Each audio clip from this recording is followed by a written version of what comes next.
Continue on Physical Chemistry, Chapter 6. We're beginning Section 2 now. Now we're going to talk about an ideal gas reaction equilibrium.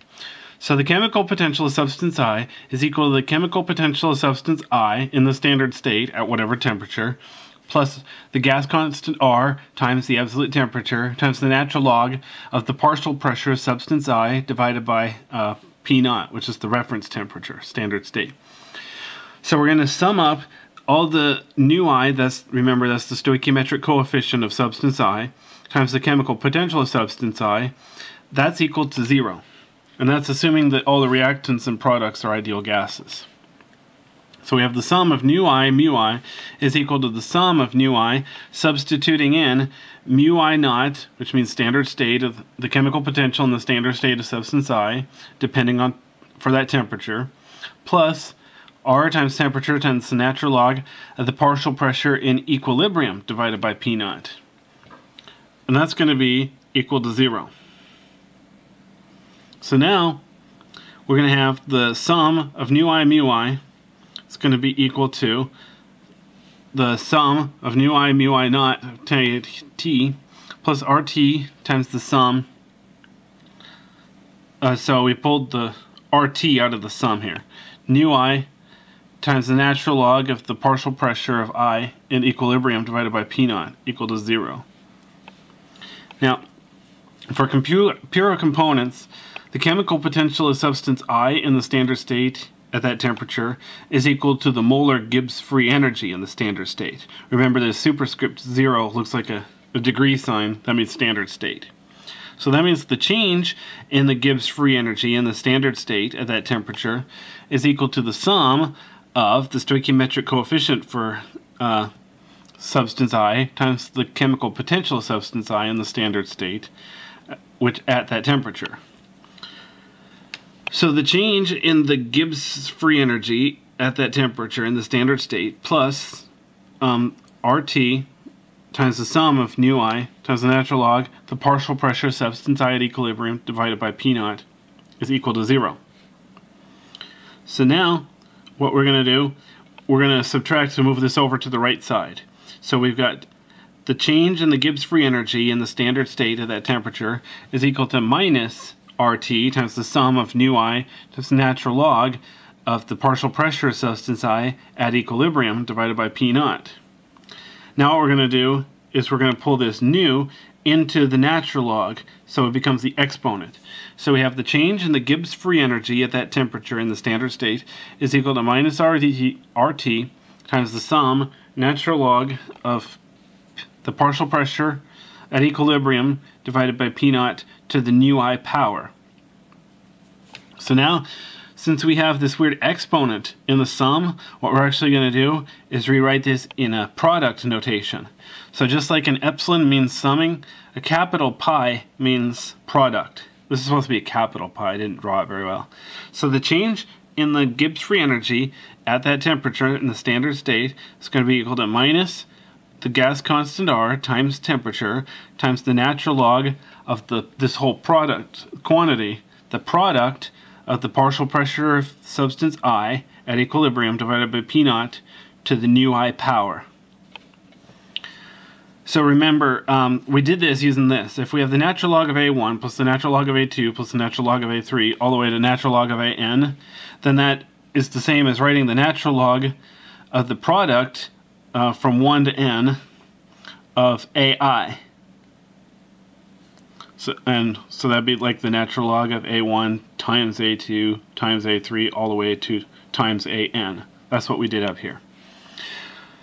So now we have Kp0 is going to be equal to the product over all the substances I of the partial pressure at equilibrium of substance I divided by P0 to the nu I power. So this Kp0, this is called the standard pressure equilibrium constant. So now we can write the change in the Gibbs free energy in the standard state at that temperature is just equal to minus RT times the natural log of Kp0. Remember, R is equal to 8.314 joules per mole Kelvin. T has to be in kelvins, of course. We're always using absolute temperatures. Next, So Kp naught, solving for this for Kp naught, we get e to the power of the minus the change in Gibbs free energy in the standard state divided by RT.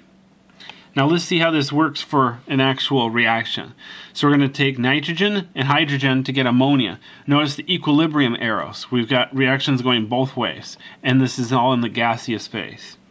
So Kp naught is going to be the partial pressure of the ammonia at equilibrium divided by P naught to the second power times the pressure of N2 at equilibrium divided by P naught to the negative 1 power, because it's a reactant, times the partial pressure of hydrogen at equilibrium divided by P naught to the negative 3 power, because remember, it's a reactant. We always have negative nu for a reactant and positive nu for a product.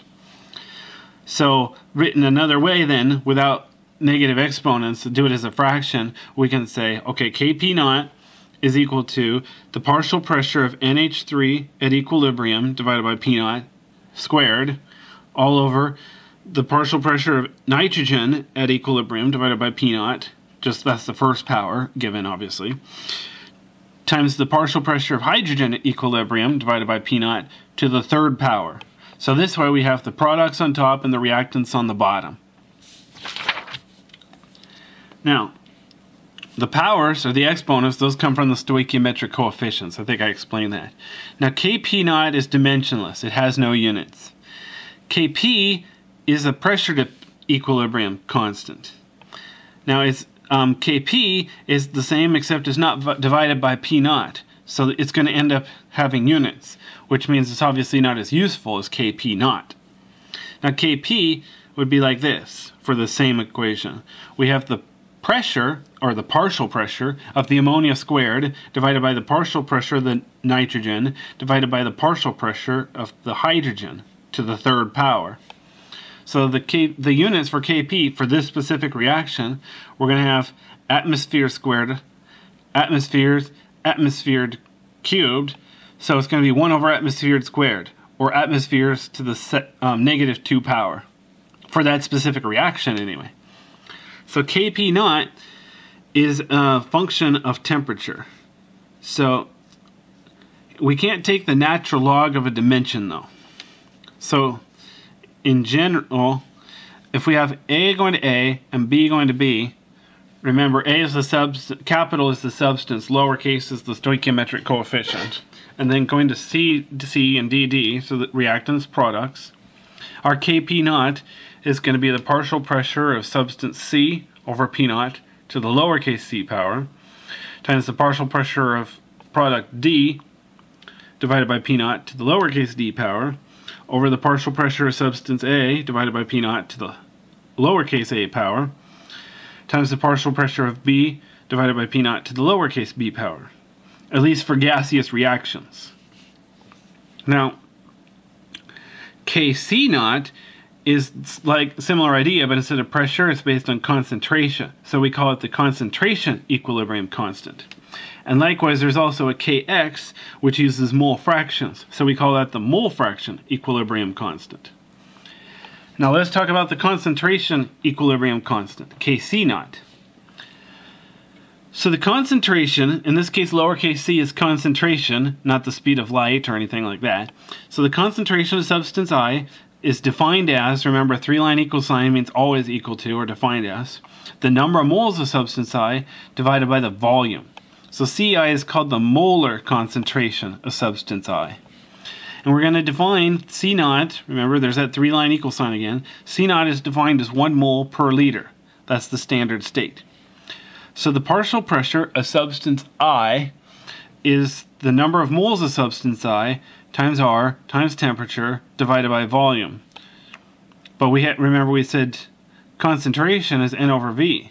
So we can also say that the partial pressure of substance I is just the molar concentration of substance I times R times T.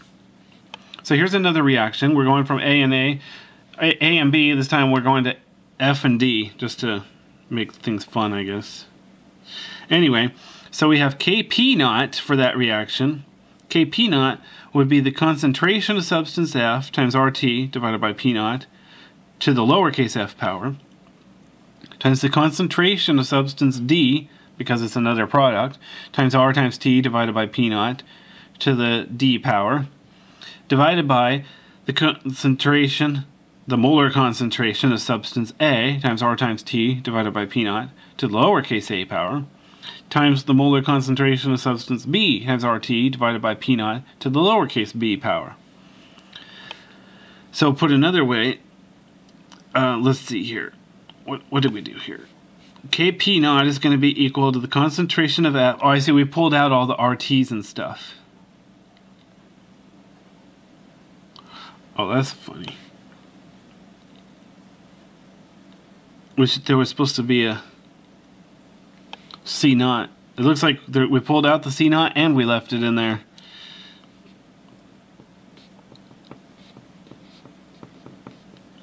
Okay, so all these RTs, so we pulled these RTs out. We pulled out the P naughts. Oh, I see, we converted. Okay, we pulled out the P naughts. Okay, so we changed to the C naught concentration. So we put C naught in here and we pulled C naught out there. Got it. Okay, so that is right. Good, good, good. Okay, so we have the molar concentration C of substance F divided by C naught to the F power times the molar concentration of D divided by the reference concentration to the D power divided by the concentration of A divided by the concentration in standard state to the A power times the concentration of B divided by C naught to the B power. So just to make it even, since we put C naughts in here, we have to pull C naughts out here too. So we have we pulled out the RT over P naught, and we have all these exponents, F plus D minus AB. Remember, this is the exponent of all this. And then we put C naughts out there, so we balanced it all out. So what that's going to tell us then is that RT divided by P naught is going to be equal to 1 over C naught. So C naught is basically 1 mole per liter. Which, okay. So C naught RT is going to have the same dimension as pressure, P naught. So here we go with Kc naught again. We have the concentration of F divided by C naught to the F power, concentration of D divided by C naught to the D power, concentration of A divided by C naught to the A power, concentration of B divided by C naught to the B power. So writing that in a product notation, we have the product over all the substances I of the concentration of I divided by C naught to the nu I power. And just remember, it'll be positive for the products and negative for the reactants. So remember, Ci, we already said, is equilibrium concentration. In this case, yeah, when you're doing the equilibrium constant here, all these come from the equilibrium concentration. So you can convert between the two. You can have Kp naught is equal to Kc naught times this conversion factor, R times temperature times C naught divided by P naught, times the change in the number of moles, or the change, yeah, the number, and then you divide by moles. This per mole is up there to get the units to work. So remember, the change in the number of moles per mole, that's going to be F plus D minus A minus B. So all the products added up minus all the reactants. This ratio here has to have no units because you're taking this base to the exponent. You don't want any units in the exponent. That's why we're doing that funky thing with moles there. So remember, R is equal to 0.08206 liter atmospheres per mole Kelvin. We're doing that in that unit because P naught's in atmospheres instead of, joules, mole, kelvins, or whatever. So we said before, the reference state P naught, that's equal to 1 bar, or 0.987 atmospheres. And C naught is going to be 1 mole per liter. Of course, temperature, we're only dealing with kelvins in this class. So Kp naught is going to be a function of temperature.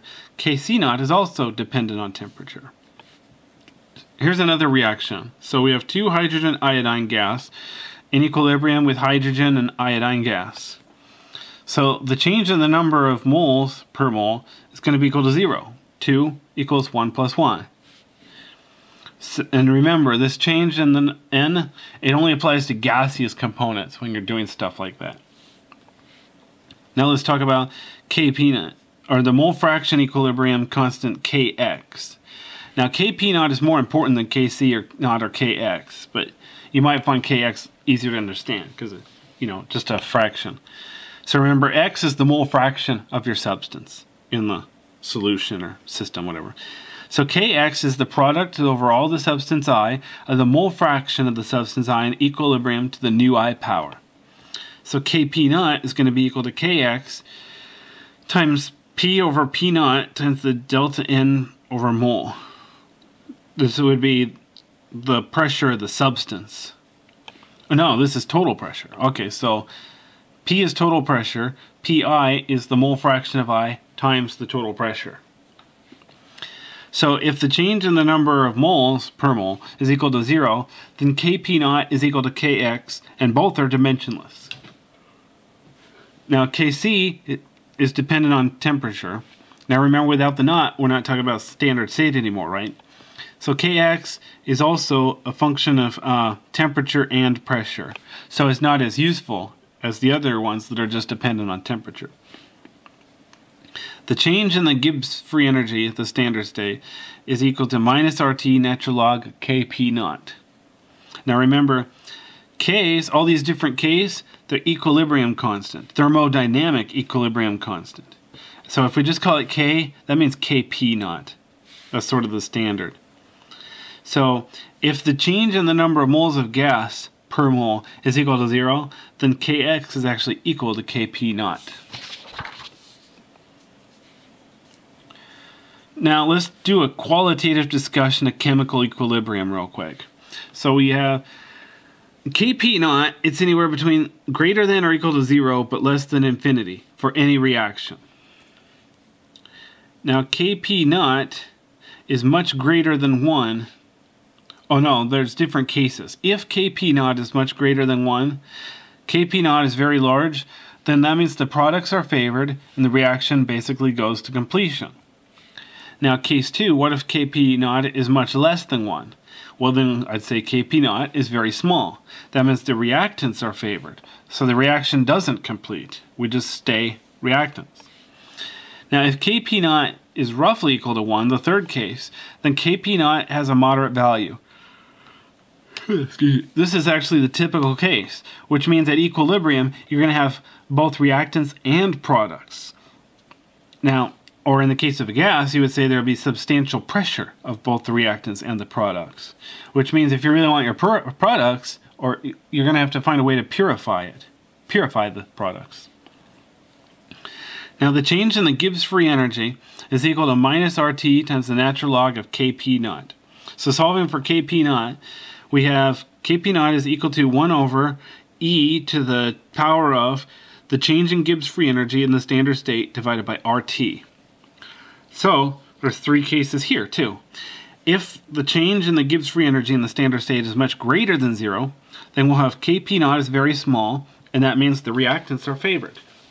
If Kp naught is much less than 0, then if delta G naught is much less than 0, then Kp naught is very large, and that means we're going to have the products favored. Now, if delta G is roughly equal to 0, then that means that Kp naught will be roughly equal to 1. Or if delta G is exactly equal to 0, then Kp naught will be exactly equal to 1. And that means you'll end up with a 50-50 mixture at equilibrium. Now let's say that delta G naught is equal to delta H naught minus T delta S naught.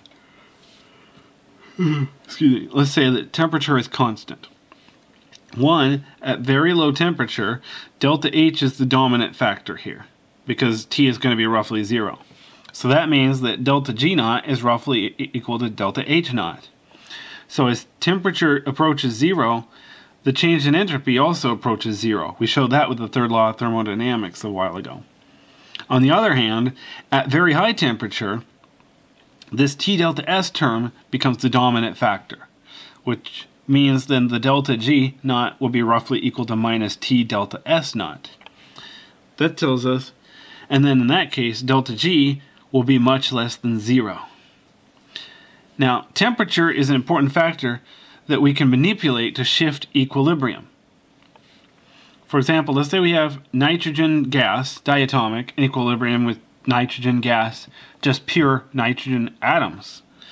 So normal nitrogen diatomic, the nitrogen is triple bonded to the other nitrogen. So the change in enthalpy for the reaction is much greater than 0. Breaking this is going to be endothermic. So at high temperature, we can get delta G. We have enough energy to break that bond and end up with just G, the atoms, or just nitrogen atoms. Okay, that's all for section 2.